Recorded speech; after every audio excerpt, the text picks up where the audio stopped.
The whirring started subtly, a high-pitched hum barely discernible above the rustle of the wind through the ancient oaks. Elias Thorne, a man whose life had been meticulously curated to exclude the incessant clamor of modern suburbia, felt it first in his bones, a low thrumming that vibrated through the very earth beneath his worn boots. He was perched on a rocky outcrop, binoculars trained on a red-tailed hawk circling high above his property line, a line he considered sacred. Then the hum intensified, morphing into an aggressive buzz, and a sleek black silhouette darted into his field of vision, utterly eclipsing the majestic raptor.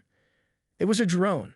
Not one of the recreational toys his nephews occasionally flew, but something far more menacing with multiple rotors and a cluster of gleaming lenses. It hovered insolently directly over his sprawling, untamed acreage, a sanctuary Elias had painstakingly cultivated over 2 decades, a wild pocket of nature stubbornly resisting the encroaching tide of manicured lawns and identical houses. He lowered the binoculars, his jaw tightening. The drone, oblivious to the silent fury it ignited, dipped lower, its optical sensors seemingly scrutinizing the dense canopy of his private forest. Elias Thorne was a man forged in solitude and the quiet discipline of a life lived close to nature. A veteran, though he rarely spoke of his service, he had found peace in the rugged simplicity of his land, a sprawling 10-acre parcel that bordered the meticulously planned community of Willow Creek Estates. His property was an anomaly, a defiant wilderness amidst the uniformity, and it had long been a thorn in the side of the Willow Creek Homeowners Association. For years, their complaints had been a steady drip: the unkempt foliage, the unapproved outbuildings, the unconventional wildlife management. Elias had ignored them, secure in the knowledge that his land was his and his alone. Until now. This drone was different. This was an escalation. He knew instinctively that this wasn't some errant toy. This was the HOA flexing its newly acquired technological muscle. He'd seen the flyer in his mailbox last week, sandwiched between a junk mail pizza coupon and a notice about the annual community picnic he never attended, introducing Willow Creek's new aerial surveillance program, ensuring community standards and safety from above. He'd scoffed, crumpled it, and tossed it into the recycling bin, dismissing it as another one of their absurd, overreaching initiatives. He had assumed it applied only to their pristine streets and common areas, not his private domain, a place where the only standards were those set by the wild itself. But here it was, a metallic insect buzzing like a harbinger of invasion, its shadow momentarily falling across the sun-dappled forest floor. Elias watched it, his mind racing. He had always been a man of action, not words. Diplomacy with the HOA had proven futile years ago. They spoke a language of bylaws and regulations. He spoke the language of the wind and the whisper of pine needles. This drone, however, was a universal language of intrusion.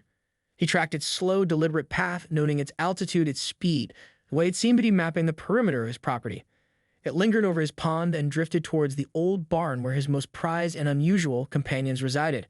A cold dread settled in his stomach, quickly replaced by a simmering rage. They were probing, testing the boundaries, asserting their authority. And Elias Thorne, a man who had faced down far greater threats in his life, was not about to yield his airspace to a glorified flying camera controlled by a committee of busybodies. He turned not towards his house, but towards the barn. A low whistle, a series of distinct calls, echoed through the trees. From the depths of the structure, a powerful screech answered, followed by the beating of immense wings. The drone, still oblivious, continued its methodical patrol. Elias smiled, a grim, determined curve of his lips. They wanted to play aerial games? Very well. He had an evil squadron of his own, and they were about to get their first taste of combat. The hum of the drone was about to meet the shriek of a predator, and the HOA was about to learn that some airspaces were not to be trifled with. The barn, a weathered structure of rough-hewn timber and corrugated tin, hummed with a different kind of energy than the drone outside. Inside, perched on thick, rope-wrapped perches, were the true guardians of Elias' airspace. 3 golden eagles, magnificent birds with piercing eyes and formidable talons, watched his approach with an intelligent intensity. These were not pets in the conventional sense, but partners. Rescued from various injuries and nursed back to health by Elias, they had chosen to stay, forming an unspoken bond with a quiet man who understood their wild spirit. There was Air as the largest and most dominant, with a wingspan that seemed to defy the barn's dimensions. Athena, sleek and agile, was a master of aerial maneuvers. And then there was young Orion, still learning the nuances of the hunt, but with an eagerness that promised great things. Elias moved with a practiced ease, donning a thick leather gauntlet. Ares, recognizing the ritual, hopped onto his arm, its weight substantial, its grip firm but gentle. Elias stroked the bird's powerful chest, feeling the rapid beat of its heart. "Time to earn your keep, old friend," he murmured, his voice a low rumble. He pointed towards the open barn door, where the drone's persistent buzz was now clearly audible. Ares tilted its head, its keen eyes fixed on the distant hum. With a powerful thrust of its legs, Ares launched from Elias' arm. A feathered arrow shot into the morning sky. The air rippled with the force of its ascent. Athena followed, a blur of golden-brown feathers, and then Orion, a slightly less graceful but equally determined streak. The drone, still mapping, was a small, black speck against the vast blue canvas. The HOA's surveillance team, likely huddled in a climate-controlled office somewhere, probably saw nothing more than a few large birds on their screens, if they even bothered to notice. They certainly wouldn't anticipate the tactical precision with which these birds operated. Ares climbed, circling, gaining altitude, a silent sentinel. Athena, meanwhile, executed a wide, sweeping arc, positioning herself for a flanking maneuver. Orion, eager to prove himself, flew a more direct, if less strategic path. The drone, programmed for passive observation, continued its routine, its cameras recording the serene landscape, oblivious to the impending aerial assault. Elias watched from below, a faint smile playing on his lips. This was not about destruction. It was about deterrence. It was about sending a clear, unequivocal message. The drone represented an invasion of privacy, a violation of the sanctity of his home. And in Elias Thorne's world, such trespasses were met with a swift, natural justice. He knew the HOA would be bewildered, perhaps even outraged. But he also knew they would understand the message. His airspace was defended not by fences or legal documents, but by the undeniable power of the wild itself. The first engagement of the Eagle Squadron was about to begin, and Elias felt a surge of grim satisfaction. Let them record this. The drone, a marvel of modern engineering designed to be unobtrusive, suddenly found itself in an aerial ballet it was not equipped to understand. Ares, having reached its optimal altitude, began a slow, deliberate dive, its powerful wings barely moving, a shadow growing larger on the drone's shiny casing. The drone's automated sensors, designed to detect obstacles like trees or buildings, registered the approaching mass as a large, fast-moving object, but its programming lacked the nuance to identify it as a living, breathing predator. A faint warning beep, barely audible to anyone on the ground, would have sounded in the HOA's control room, an anomaly quickly dismissed as a bird flock. Athena, meanwhile, closed in from the side, her flight path a masterpiece of calculated angles. She didn't aim for a direct strike, but rather a disruptive pass. With a sudden burst of speed, she swooped just inches above the drone, the powerful downdraft from her wings creating a turbulent vortex. The drone, caught in the unexpected updraft and subsequent downdraft, wobbled violently, its rotors struggling to maintain stability. The image on the HOA's screen would have momentarily blurred and stabilized, perhaps prompting a technician to note a minor atmospheric disturbance. Orion, still learning, chose a more direct, if less refined, approach. Seeing his elders engage, he plummeted towards the drone with youthful exuberance. His aim wasn't perfect, but his sheer presence, a large, rapidly descending object with sharp talons, was enough. The drone's proximity sensor screamed. His automated avoidance protocols kicked in, sending it into an erratic, jerky ascent, trying desperately to escape the perceived threat. It looked less like a surveillance tool and more like a panicked insect. Ares, seizing the opportunity presented by the drone's panicked maneuvers, executed a breathtaking stoop. It wasn't a strike to destroy, but calculated, intimidating pass. Its talons, sharp as razors, extended just enough to brush against one of the drone's rotor guards, producing a faint metallic clink that was utterly lost in the whirring. The drone, already disoriented, spun slightly, its internal gyroscopes fighting for control. On the HOA's monitor, the video feed would have spun wildly, then gone momentarily blank as the drone's system struggled to reorient itself. Elias, watching the aerial spectacle unfold, allowed himself a small, triumphant grin. This wasn't about bringing the drone down, not yet. This was about sending a message. The Eagles weren't attacking, they were herding, demonstrating their absolute dominance of the airspace. The drone, designed for stealth and surveillance, was being outmaneuvered, outsmarted, and utterly intimidated by the raw, untamed power of nature. It was a dance of predator and prey, and the technologically advanced hunter was clearly the prey. The drone, having been thoroughly warned, began a hasty, undignified retreat, buzzing away from Elias' property line with an urgency that spoke volumes. The first skirmish was over, and the Eagle Squadron had won. Back in the pristine, climate-controlled office of the Willow Creek HOA, the drone's abrupt, uncontrolled descent and subsequent frantic retreat caused a minor uproar. Brenda Albright, the HOA president, a woman whose meticulously coiffed hair and sharp suits belied a deeply ingrained need for order, stared at the flickering screen with a mixture of confusion and indignation.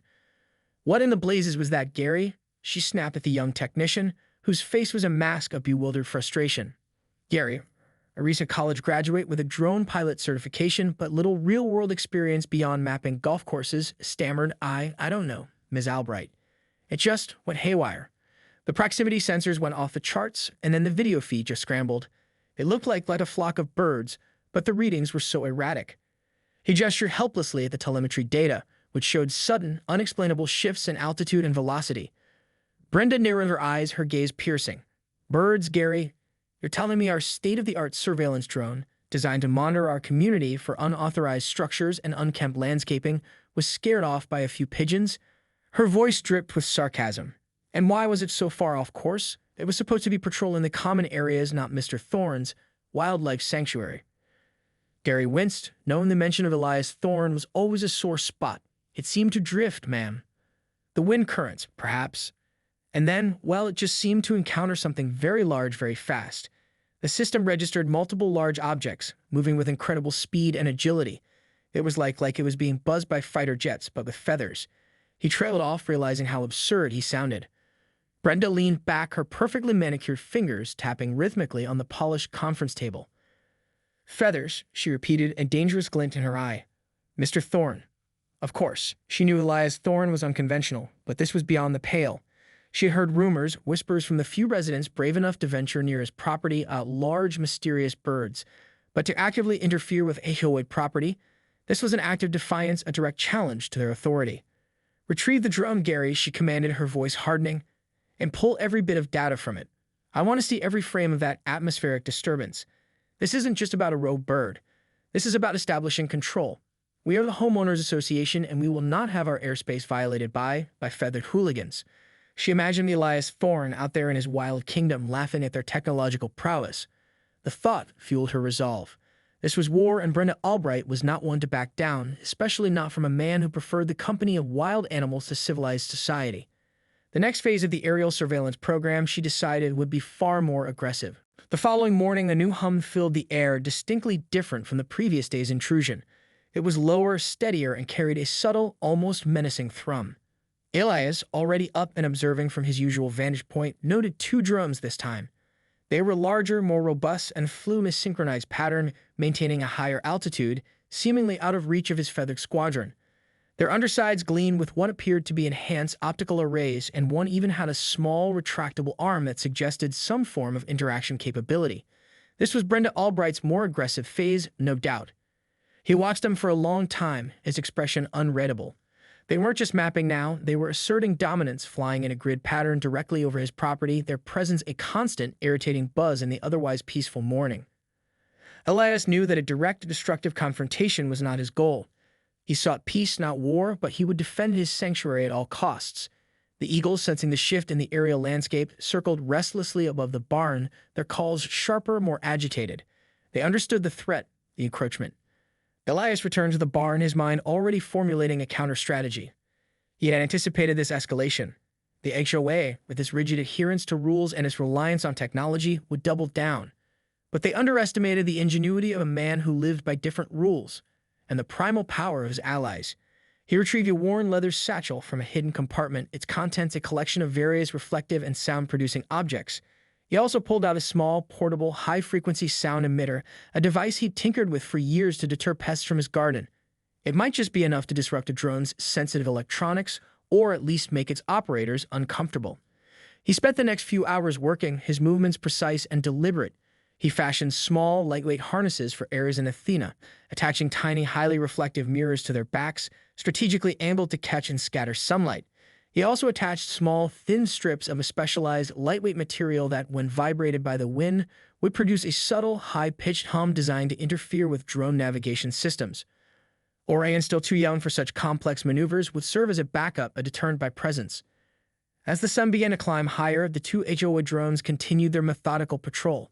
Elias looked up, a glint in his eye. They had brought more technology, more surveillance. But he had something far more potent, the cunning of a seasoned strategist and the untamed might of nature itself. The next aerial engagement would not be a mere skirmish. It would be a demonstration of true air superiority. The HOA was about to learn that some airspaces, especially those guarded by an Eagle squadron, were not to be conquered by mere machines.